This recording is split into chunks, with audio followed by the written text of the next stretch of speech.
అనుమతులు తీసుకోకుండా కంచెగచ్చిబౌలిలో చెట్లు కొట్టివేసినట్టు తేలితే అధికారులు జైలుకు వెళ్లాల్సి వస్తుందని హెచ్చరించారు జస్టిస్ బిఆర్ గవాయ్. 1996 డిసెంబర్లో సుప్రీంకోర్టు ఇచ్చిన మార్గదర్శకాలకు ఏమాత్రం విరుద్ధంగా వ్యవహరించినా చూస్తూ ఊరుకోబోమన్నారు. అనుమతులతోనే ఆ భూముల్లో జామాయిల్ తరహా చెట్లు పొదలను తొలగించినట్టుగా ప్రభుత్వం తరపు న్యాయవాది అభిషేక్ మను సింఘ్వి తెలిపారు. ఇరుపక్షాల వాదనలు విన్న ధర్మాసనం ఈ వ్యవహారంపై స్టేటస్ కో కొనసాగించాలని ఆదేశించింది. తదుపరి విచారణను మే 15వ తేదీకి వాయిదా వేసింది.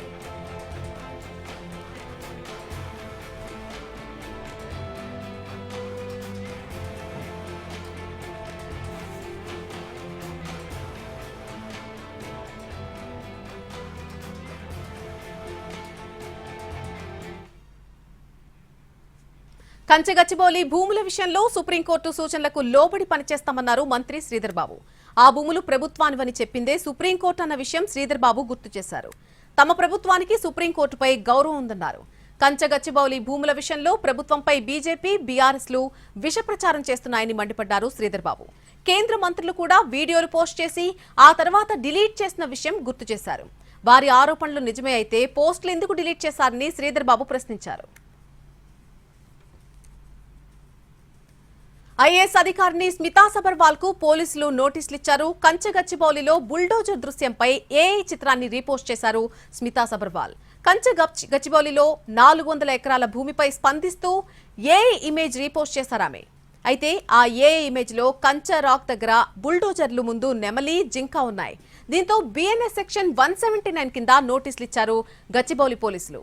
రీపోస్ట్ చేయడానికి గల కారణాలు చెప్పాలని కోరారు. ప్రస్తుతం తెలంగాణ రాష్ట్ర యువ సేవలు, పర్యాటక, సాంస్కృతిక శాఖ ముఖ్య కార్యదర్శిగా ఉన్నారు స్మితా సబర్వాల్. సోనియా గాంధీ, రాహుల్ గాంధీలపై ఈడీ ఛార్జ్షీట్ వేయడాన్ని వ్యతిరేకిస్తూ కాంగ్రెస్ పార్టీ శ్రేణులు దేశవ్యాప్తంగా నిరసనలకు దిగారు. రాజకీయ కక్ష సాధింపుల్లో భాగంగానే గాంధీ కుటుంబాన్ని ఈడీ కేసులతో వేధిస్తుందని విమర్శించారు. నేషనల్ హెరాల్డ్ కేసులో మనీ లాండరింగ్ కానీ, ఆస్తుల బదలాయింపు కానీ జరగలేదన్నారు కాంగ్రెస్ పార్టీ ఎంపీ, సీనియర్ న్యాయవాది అభిషేక్ సింఘ్వి. ఇది పూర్తిగా అక్రమ కేసు అంటున్నారు.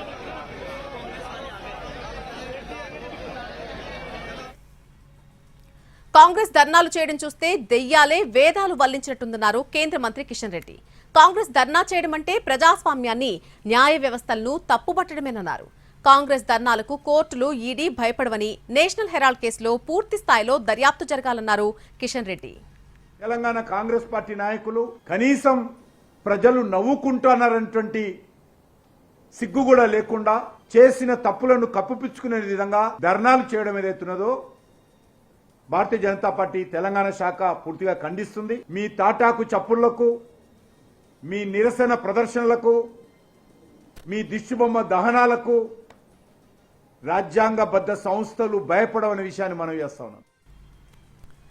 తెలంగాణలోని 4 మండలాల్లో భూభారతి పైలట్ ప్రాజెక్టు రేపు ప్రారంభం కానుంది. ములుగు జిల్లా వెంకటాపురం, ఖమ్మం జిల్లా నేలకొండపల్లి, కామారెడ్డిలోని లింగంపేట, నారాయణపేట జిల్లా మద్దూరు మండలంలోని కాజీపురంలో భూభారతి పైలట్ ప్రాజెక్టు మొదలు కాబోతోంది.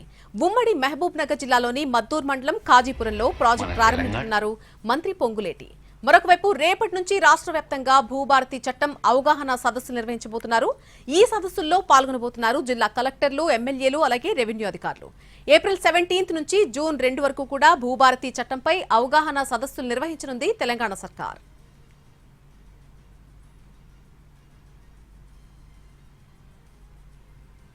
ఏపీ పునర్నిర్మాణానికి సాయం చేయాలని కేంద్ర ఆర్థిక సంఘం ప్రతినిధులను కోరారు సీఎం చంద్రబాబు. కేంద్రం నుంచి రావాల్సిన నిధులు, అందాల్సిన ప్రత్యేక సాయంపై చంద్రబాబు ప్రజెంటేషన్ ఇచ్చారు. ప్రభుత్వ లక్ష్యాలు, స్వర్ణాంధ్ర విజన్ 2047 గురించి వివరించారు. మౌలిక సదుపాయాల ప్రాజెక్టులు, పెట్టుబడులకు అనుకూలతల గురించి చెప్పారు. విభజన అనంతరం రాష్ట్రం ఎదుర్కొన్న ఆర్థిక కష్టాలను వివరించారు. రాజధాని విషయంలో ఆంధ్రప్రదేశ్ ఆలోచనలను ఆర్థిక సంఘం ప్రతినిధులకు వివరించారు.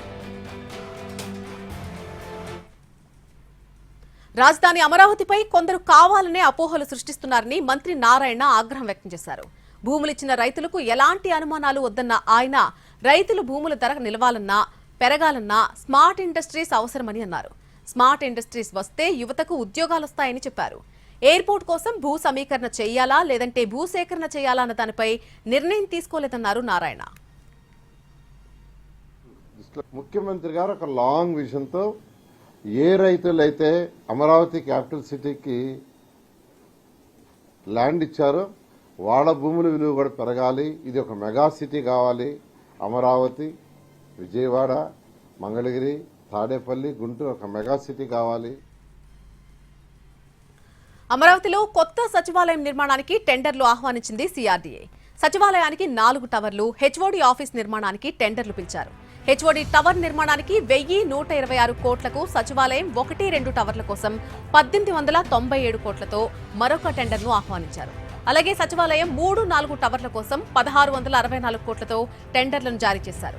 మొత్తం 5 టవర్స్ ను 4668 కోట్ల వ్యయంతో చేపట్టనుంది సిఆర్డీఏ. మే 1న సచివాలయ హెచ్ఓడి టవర్స్ కు టెక్నికల్ బిడ్లు తెరవనుంది. ఏపీ ఫైబర్ నెట్ ఉద్యోగులపై ప్రభుత్వం కీలక నిర్ణయం తీసుకుంది. ఫైబర్ నెట్ లో దాదాపు 500 మంది ఉద్యోగులను తొలగించింది. సూర్య ఎంటర్ప్రైజెస్ ద్వారా నియమించినటువంటి వారందరూ కూడా ఈ నెలాఖరు తర్వాత వెళ్లిపోవాలని సూచించింది. ఇక ముందు ఎటువంటి పొడిగింపు ఉండబోదని సంస్థ యాజమాన్యానికి స్పష్టం చేసింది. ఈ ఉద్యోగులంతా ఫైబర్ నెట్ కార్యాలయానికి రాకుండా జీతాలు తీసుకున్నారన్నటువంటి ఆరోపణలున్నాయి. దీనిపై దృష్టి సారించిన కూటమి ప్రభుత్వం దాదాపు 500 మందిని ఫైబర్ నెట్ నుంచి తొలగించింది. తెలంగాణలో రెన్యూవబుల్ ఎనర్జీ డెవలప్మెంట్ కార్పొరేషన్ తో ఎకోరేస్ ఎనర్జీ, జీపీఆర్ఎస్, ఆర్యా సంస్థలు ఎంఓయూ కుదుర్చుకున్నాయి. తెలంగాణ డిప్యూటీ సీఎం భట్టి విక్రమార్క సమక్షంలో అధికారులు, సంస్థల ప్రతినిధులు ఎంఓయూలపై సంతకాలు చేశారు. 27,000 కోట్లతో 5,600 మెగావాట్ల గ్రీన్ ఎనర్జీ ఉత్పత్తికి ఎకోరేస్ ఇండియా ఒప్పందం కుదుర్చుకుంది. 2,000 కోట్లతో 15 జిల్లాల్లో బయోగ్యాస్ ప్రాజెక్టులకు జీపీఆర్ఎస్, ఆర్యా ఒప్పందం చేసుకుంది. సంబంధించినటువంటి కంపెనీ 3,400 మెగావాట్లతో పంప్ స్టోరేజ్ ప్రాజెక్ట్ కోసం 20,000 కోట్లతో పెట్టుబడి పెట్టడానికి ఒక ఎంఓ చేయడం జరిగింది. అట్లాగే మెగా కంపెనీ వారు కూడా 1,500 మెగావాట్లతో పంప్ స్టోరేజ్ 7,500 కోట్ల ఇన్వెస్ట్మెంట్తో ఇంకొక ప్రాజెక్ట్ పెట్టడానికి కూడా ఎంఓ చేయడం జరిగింది. ఈ రెండు కూడా ఆ రెండు కంపెనీలు ఈరోజు వాళ్ళ సర్వే చేసుకుంటూ డీటెయిల్డ్ ప్రాజెక్ట్ రిపోర్ట్ తయారు చేసుకుంటూ చాలా ముందుకు వెళ్తూ ఉన్నారు. కొద్ది రోజుల్లో అవన్నీ కూడా రాష్ట్రంలో ఈ సింగరేణి సంస్థ చరిత్ర సృష్టించింది. తొలిసారి ఇతర రాష్ట్రంలో మైనింగ్ పనులు ప్రారంభించింది. ఒడిశాలోని నైనిలో గనిని డిప్యూటీ సీఎం భట్టి వర్చువల్ గా ప్రారంభించారు. సింగరేణి విశ్వవ్యాప్త విస్తరణకు ఇది తొలిమెట్టని అభివర్ణించారు భట్టి. ప్రజా పరిపాలనలో ఇతర రాష్ట్రాలకు సింగరేణి విస్తరణ జరగడం గొప్ప విషయమన్నారు. ఒడిశాలో సింగరేణి గని ఏర్పాటు చేయడం యావత్ తెలంగాణకే గర్వకారణమన్నారు భట్టి. ఇన్నాళ్లు తెలంగాణకే పరిమితమైన సింగరేణి ఇప్పుడు ఇతర రాష్ట్రాల్లో కూడా అడుగుపెట్టింది.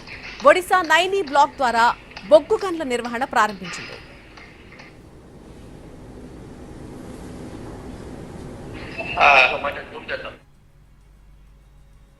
విశాఖ మేయర్ పీఠం చుట్టూ రసవత్తర రాజకీయం నడుస్తోంది. వైసీపీ, కూటమి చేజింగ్ పాలిటిక్స్ చేస్తున్నాయి. ఇటీవల వైసీపీ నుంచి జనసేనలో చేరిన 74వ వార్డ్ కార్పొరేటర్ వంశీని తిరిగి తమ పార్టీలోకి తీసుకొచ్చేందుకు ప్రయత్నాలు చేస్తున్నారు వైసీపీ నేతలు. అందులో భాగంగానే వంశీ ఇంటికి వెళ్లారు. అయితే అప్పటికే వంశీని కారులో ఎక్కించుకుని వెళ్లిపోయారు టీడీపీ నేత పల్లా శ్రీనివాస్.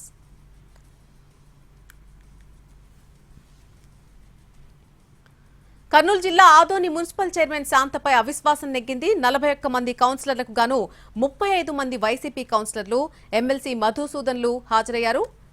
అలాగే వైసీపీ నుంచి బీజేపీలో చేరినటువంటి 4 కౌన్సిలర్లు, చైర్పర్సన్ శాంత, టీడీపీ కౌన్సిలర్లు హాజరు కాలేదు. దీంతో 36 మంది కౌన్సిలర్ల ఓట్లతో అవిశ్వాసం నెగ్గినట్టుగా అధికారులు ప్రకటించారు. ఫోన్ ట్యాపింగ్ కేసులో శ్రవణ్ రావు విచారణ ముగిసింది. హైదరాబాద్ లోని జూబ్లీహిల్స్ పోలీస్ స్టేషన్లో 5 గంటల పాటు ఆయన ప్రశ్నించారు సిట్ అధికారులు. శ్రవణ్ రావు సెల్ ఫోన్ లో డిలీట్ చేసిన సమాచారాన్ని రిట్రీవ్ చేస్తున్నారు. ప్రణీత్ రావుకి ఎవరెవరి సెల్ ఫోన్లు ఇచ్చారు, ఎవరెవరి నంబర్లు ట్యాపింగ్ చేశారు అన్నటువంటి వివరాలను ఆరా తీస్తున్నారు.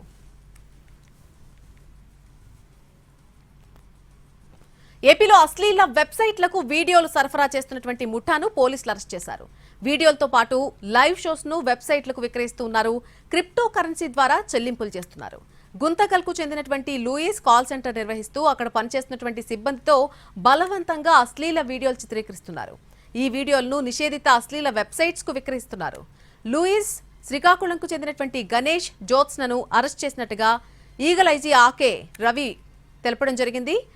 సైప్రస్ దేశానికి చెందినటువంటి వారితో ఆన్లైన్ చెల్లింపులు చేస్తున్నట్టుగా చెప్పారు. ఆర్ఎస్ఎస్ ను ఓడించడం కాంగ్రెస్ తోనే సాధ్యమవుతుందని దేశానికి తెలుసన్నారు ఎంపీ రాహుల్ గాంధీ.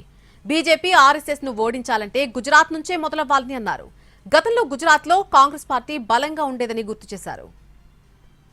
हमने आरएसएस और बीजेपी को देश में हराना है तो रास्ता गुजरात के थ्रू जाता है. हमें पहले यहां पर और विचारधारा की सिर्फ दो पार्टियां हिंदुस्तान में, एक వక్ఫ్ చట్టంపై AP CM Chandrababu Naidu, Bihar CM Nitish కుమార్లు మౌనంగా ఉన్నారని ఆరోపించారు బెంగాల్ సీఎం మమతా బెనర్జీ. వారిద్దరూ బీజేపీకి పూర్తిగా మద్దతిస్తున్నారని చెప్పారు. బీజేపీ కొంచెం అధికారం ఇస్తుందనే వారు మద్దతిచ్చారని మండిపడ్డారు దీది. अब देखिए चंद्रबाबू नायडू चुपचाप बैठे हैं. आप लोग तो उनको भी वोट देना चाहिए. मैं तो एतराज नहीं करती हूँ. चुपचाप बैठे हैं. नीतीश बाबू चुपचाप बैठे हैं, पूरा सपोर्ट देता है. क्या थोड़ा दे देंगे बीजेपी, थोड़ा पावर दे देंगे इसके लिए. మనీ లాండరింగ్ కేసులో రెండో రోజు ఈడీ విచారణకు ప్రియాంక గాంధీ భర్త రాబర్ట్ వాద్రా హాజరయ్యారు. విచారణకు వెళ్లేటువంటి ముందు రాబర్ట్ వాద్రాను భార్య ప్రియాంక గాంధీ కౌగిలించుకుని లోపలికి పంపించారు. గురుగ్రామ్ భూ కేసుకు సంబంధించి వ్యాపారవేత్త రాబర్ట్ వాద్రా ఢిల్లీలోని ఈడీ కార్యాలయంలో విచారణకు హాజరయ్యారు. 2008 హర్యానా భూ ఒప్పందం, మనీ లాండరింగ్ కేసులో రాబర్ట్ వాద్రాపై ప్రశ్నించింది ఈడీ. నిన్న 6 గంటల పాటు ఆయన్ను విచారించింది. మనీ లాండరింగ్ నిరోధక చట్టం కింద ఆయన వాంగ్మూలాలను నమోదు చేసినట్టు అధికారులు తెలిపారు. రాజకీయ ఒత్తిడితో ఈడీ అధికారాన్ని దుర్వినియోగం చేసిందని రాబర్ట్ వాద్రా ఆరోపిస్తున్నారు. రేపు మరోసారి విచారణకు రావాలని ఆదేశించింది ఈడీ. సుప్రీంకోర్టు ప్రధాన న్యాయమూర్తిగా జస్టిస్ బీఆర్ గవాయిని సిఫార్సు చేసింది కొలీజియం. ప్రస్తుత సీజేఐ సంజీవ్ ఖన్నా మే 13న రిటైర్ కాబోతున్నారు. దీంతో సుప్రీంకోర్టు ప్రధాన న్యాయమూర్తిగా జస్టిస్ బీఆర్ గవాయ్ పేరు కొలీజియం సిఫార్సు చేసింది. మే 14వ తేదీన justice BR Gavai supreme CJI ప్రమాణ స్వీకారం చేయనున్నారు. ఈ ఏడాది నవంబర్ 24 వరకు ఆయన పదవిలో కొనసాగనున్నారు.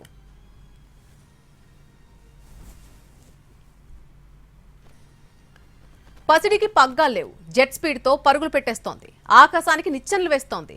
అంతర్జాతీయ ధరను అనుసరించి దేశీయంగానూ బంగారం ధరలకు రెక్కలొస్తున్నాయి.